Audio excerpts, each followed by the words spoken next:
Em algum momento recente, você certamente já deve ter ouvido falar sobre o uso medicinal da planta da cannabis, a maconha. E você sabia que o seu uso já é permitido aqui no Brasil?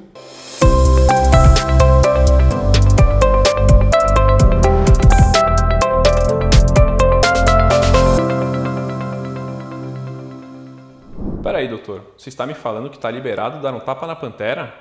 Você dá um tapa na pantera, como a gente chama, dá um tapa na pantera, porque tá tudo quieto, assim, a pantera tá quieta, de repente dá um tapa, pá, na pantera, a pantera começa realmente.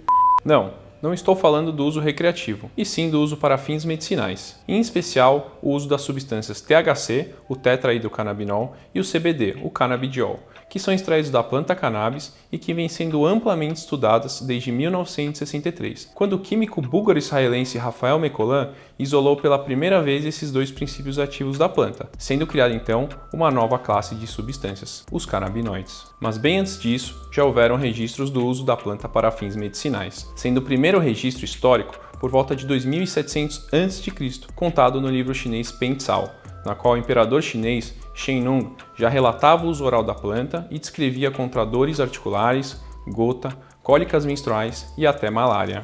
Outra referência está no livro De Matéria Médica, escrito no ano 70 d.C. pelo grego Pedâneo Dioscórides, considerado fundador da farmacopeia devido sua obra de grande relevância para a época. O livro cataloga centenas de plantas medicinais, entre elas a cannabis, usada contra dores articulares e inflamações. Esse livro foi a principal fonte de informação sobre drogas medicinais desde o século I até o século XVIII.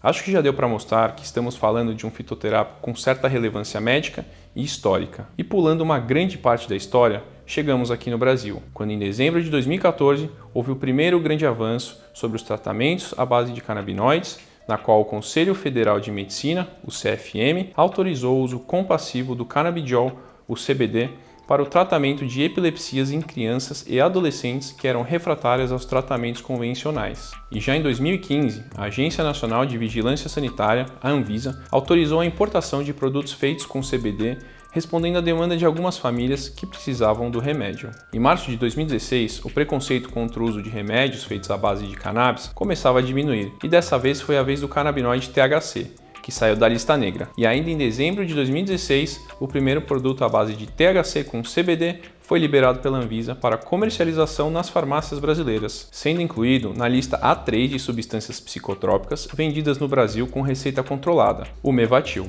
um medicamento tarja preta inicialmente indicado para tratamento de esclerose múltipla e com preços acima de R$2.000. Por fim, depois de 2 anos, em dezembro de 2019, a Anvisa vem autorizando cada vez mais rapidamente a produção nacional e a venda de outras marcas de derivados de cannabis em farmácias. E embora o cultivo da planta ainda siga proibido até pelos comerciantes, já podemos considerar um grande avanço para a ciência, para a saúde e para a acessibilidade aos pacientes. Bom, chega de história e vamos à parte que interessa, que é por que essa planta e suas substâncias são usadas e estudadas há milênios na medicina. É óbvio e muito provável que pelos seus efeitos terapêuticos. Mas como funciona essa interação? E foi só na década retrasada que tivemos uma das maiores descobertas de toda a história sobre a medicina canabinoide, na qual foi descoberto que nosso organismo possuía um sistema próprio supercomplexo de produção interna de substâncias canabinoides, ou os endocannabinoides, e que interagem com praticamente todos os tecidos e sistemas do nosso organismo. Ou seja, além de produzirmos substâncias endocannabinoides próprias, nós temos receptores espalhados em nosso corpo para interagir com essas substâncias endógenas produzidas, entre elas a anandamida e o 2-AG, mas também para interagir com o THC, o CBD e outros fitoquímicos que vêm de fora do nosso organismo. Temos então o sistema endocannabinoide.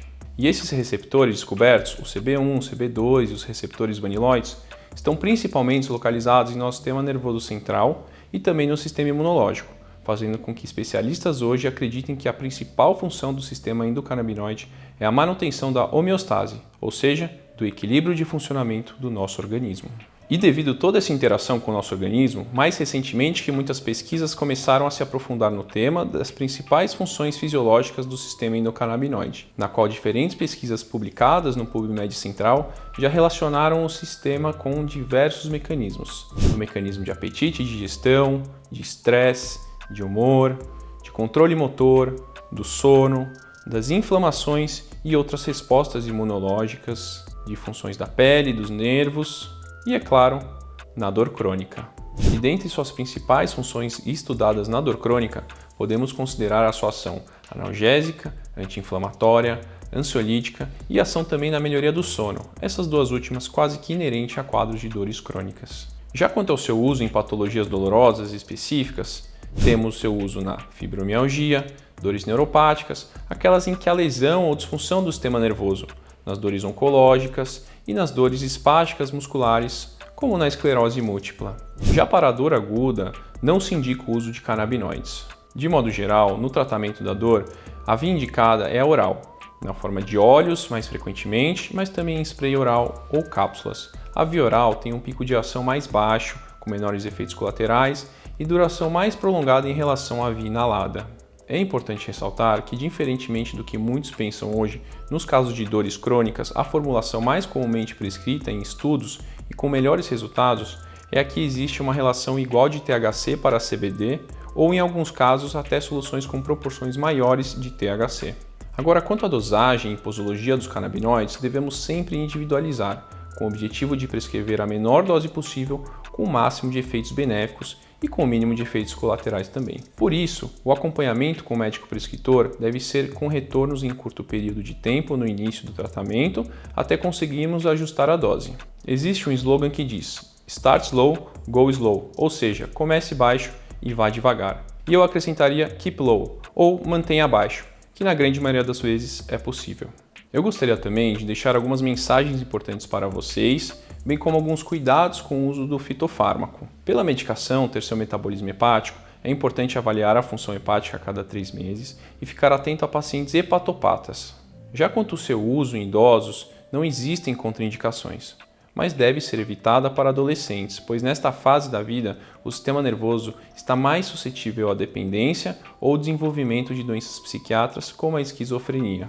Sobre o uso em atletas, o THC pode fazer parte da lista antidoping em competições, portanto, nesses casos, devem apenas usar o canabidiol isolado, caso indicado. Tanto o CBD quanto o THC são drogas classe C, portanto, contraindicadas na gravidez e amamentação. E o THC, em específico, por ser uma substância psicoativa, deve-se orientar cuidados para dirigir ou trabalhar com máquinas. E por fim, estudos mostram que é um medicamento seguro, com baixas taxas de dependência, cerca de 9%, e baixíssimos riscos de morte por overdose, para não dizer quase nulo, e com baixos efeitos colaterais também, porém dose-dependentes, sendo os principais relacionados ao THC, como sonolência, tontura e desorientação, euforia, enjoos, secura na boca, alterações de memória e de apetite. Gosto de ressaltar que, até onde sabemos, aparentemente as substâncias discutidas aqui não têm nenhum efeito curativo e são utilizadas complementarmente para alívio das dores e melhoria da qualidade de vida dos pacientes. E que os canabinoides não são a primeira linha de tratamento para dores crônicas, porém vem se mostrando uma ferramenta muito importante.